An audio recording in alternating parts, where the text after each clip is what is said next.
Hola, mi nombre es Antonella Silva, soy estudiante de Ingeniería en Telecomunicaciones y en esta oportunidad les voy a hablar eh, sobre las prácticas y contenidos vistos en la materia de microondas a lo largo del semestre, comenzando con la práctica número 1, que es medidas de frecuencia y longitud de ondas.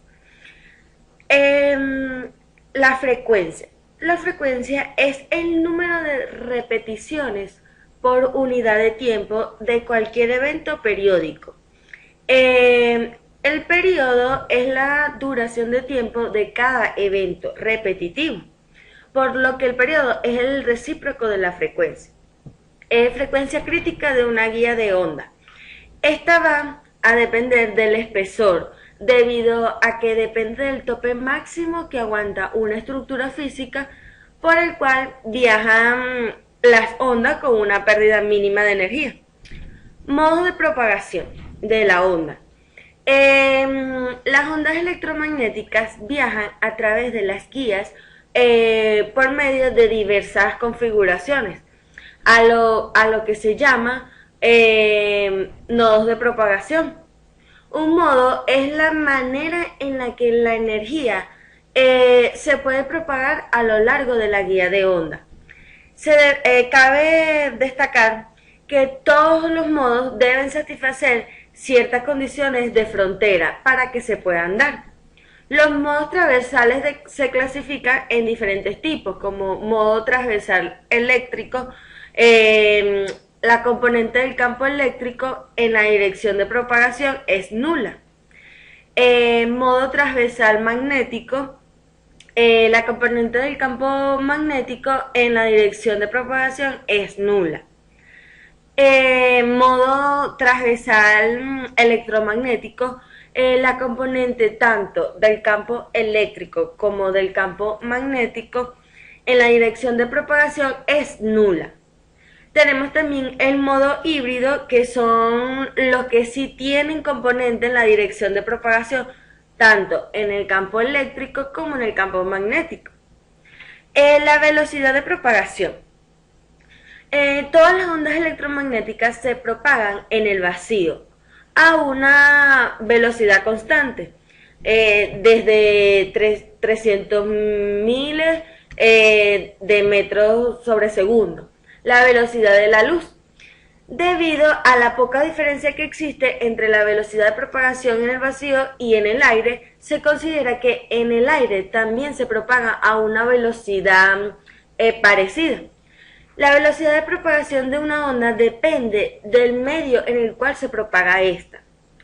En todo medio homogéneo, la velocidad de la onda es constante en todas direcciones.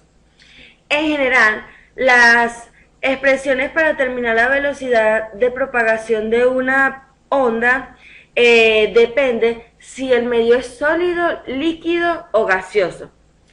Pero todas tienen la siguiente forma. En la longitud de onda de una señal en el interior de una guía de onda, depende del tamaño que usemos la guía de onda, debido a que ellas son el medio por donde viajan las microondas. Básicamente depende de la estructura. En la longitud de onda y frecuencia en el espacio libre, la longitud de onda es la distancia física entre dos puntos a partir de los cuales la onda se repite, y la frecuencia en el espacio libre dependerá del medio de transmisión. Entonces, para finalizar este tema, podemos considerar que las ondas son unidimensionales, bidimensionales o tridimensionales, según el número de direcciones en que se propagan. Si la vibración transmitida es perpendicular a la dirección de propagación, la onda es transversal. Y también, además, es importante conocer los diferentes modos de propagación de la onda y tener claro que la frecuencia de una onda es la medida del número de veces que se repite un fenómeno por unidad de tiempo. Ahora vamos con la práctica número 2, que es medida de potencia y atenuadores. El dispositivo que está diseñado para reducir la potencia de las señales sin alterar su forma de onda se llama atenuador. Entonces, puedo decir que un atenuador es un dispositivo electrónico pasivo que se utiliza para disminuir el nivel de la señal en un punto de la instalación. Un atenuador variable. El valor de atenuación se cambia manual a cualquier valor de atenuación del rango específico. Esto permite mayor control en la entrada para tener una señal óptica de salida. Sus conexiones. Un atenuador es un dispositivo de 2 puertos.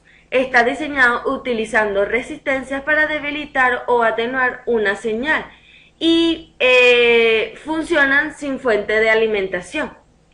Entre sus aplicaciones tenemos que los atenuadores se utilizan como equipos de control de volumen, también para fines de prueba en laboratorios, para obtener señales de voltajes más pequeños, y además los atenuadores fijos se utilizan para mejorar la adaptación de impedancia en los circuitos, entre otros. Para concluir este tema, puedo resaltar que un atenuador pasivo es un circuito compuesto puramente por resistencias. Este circuito no requiere ninguna fuente de alimentación para funcionar. Este es necesario cuando el nivel de señal en un punto de la instalación es demasiado alto y se debe reducirse para obtener un nivel adecuado. Es importante saber que la atenuación se mide como las unidades de decibeles por unidad de longitud del medio. Tenemos la práctica número 3, que consistió en acopladores y divisores de señales. Acoplador direccional. Un acoplador direccional es un dispositivo de medición que se inserta en la línea de transmisión entre una fuente de RF como un generador de señal, un analizador de red de vectores o un transmisor y una carga. Un acoplador de antena. Se utiliza especialmente cuando se desea alimentar una antena ligeramente fuera de su frecuencia de diseño. Con antena multibanda, cuando se utiliza una línea de transmisión resonante para alimentar el irradiante. Cuando se emplea una antena de conductor largo conectada directamente por un extremo al equipo de radio. La T-Mágica. La T-Mágica es un acoplador híbrido muy extendido en tecnologías de guías de onda, utilizado en ramificaciones de potencias en las cuales debe evitarse el desacople de impedancia mediante elementos de transformación especiales. Esta es utilizada para el uso de radar y entre sus funciones está la división de señal, la distribución de la dirección de propagación y la suma como restas de señal. Tenemos los divisores de señal. Un divisor de potencia tiene una sola señal de entrada y 2 o más señales de salida. Las señales de salida tienen un nivel de potencia que es de 1 entre n, el nivel de potencia de entrada, donde n es el número de salida en el divisor. Los divisores del cable coaxial se utilizan para dividir la alimentación de la entrada de la antena y de los cables, difundiendo la señal a varios sintonizadores. Los divisores son dispositivos activos y pasivos, que simplemente dividen las señales, mientras que otros las amplifican para evitar que éstas se pierdan. Otra forma de un divisor, llamado un displexor, divide y combina las señales, siendo esencial en las instalaciones de satélite.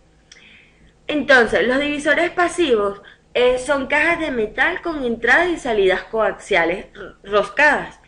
Estos se consideran pasivos debido al hecho de que las señales que viajan en los cables coaxiales están simplemente divididas por alambres finos de cobre.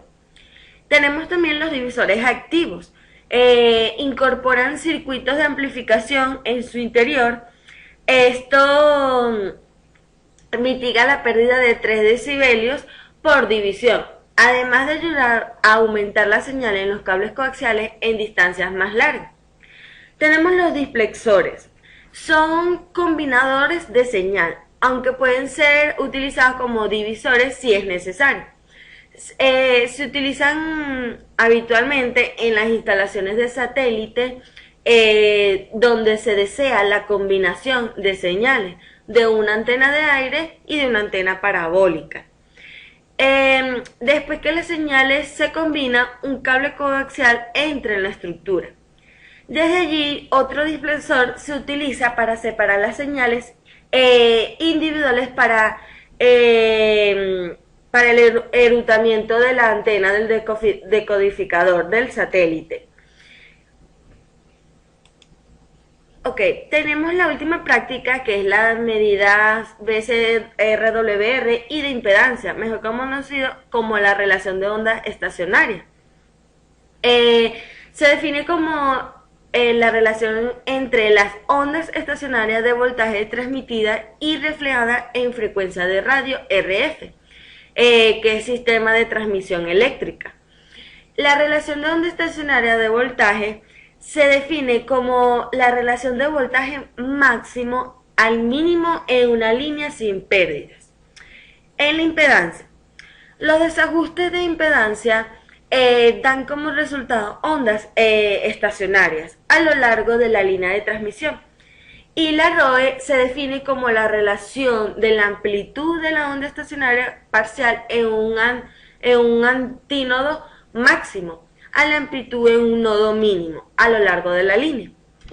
En una línea conectada, una falta de coincidencia de impedancia puede provocar una reflexión, que es exactamente lo que parece una onda que rebota y va en dirección equivocada. El resultado de las ondas opuestas es una onda estacionaria.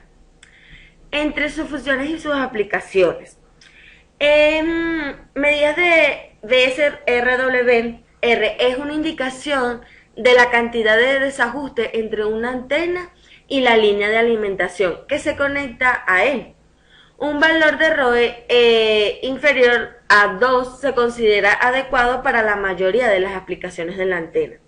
La antena se describe como una buena combinación. En telecomunicaciones, ROE es la relación entre la amplitud de una onda estacionaria parcial en un antínodo máximo y la amplitud en un nodo adyacente en una línea de transmisión eléctrica. Las medidas de rendimientos comunes asociadas con las líneas y circuitos de transmisión de microondas son la relación de ondas estacionarias, coeficientes de reflexión y pérdida de retorno, así como el coeficiente de transmisión y la pérdida de inserción. La VSWR es transmitida y reflejada en una transmisión eléctrica de radiofrecuencia. Es una medida de la eficacia con la que se transmite la energía RF desde la fuente de energía a través de una línea de transmisión y hacia la carga. Para finalizar todos estos temas, puedo decir que en telecomunicaciones las microondas son usadas en radiofunción, ya que estas pasan fácilmente a través de la atmósfera con menos interferencia que otras longitudes de ondas mayores. También hay más ancho de banda en el espectro de microondas que en el resto del espectro de radio. Por eso es importante haber estudiado a lo largo del semestre todos estos temas. Gracias, esta fue toda mi explicación.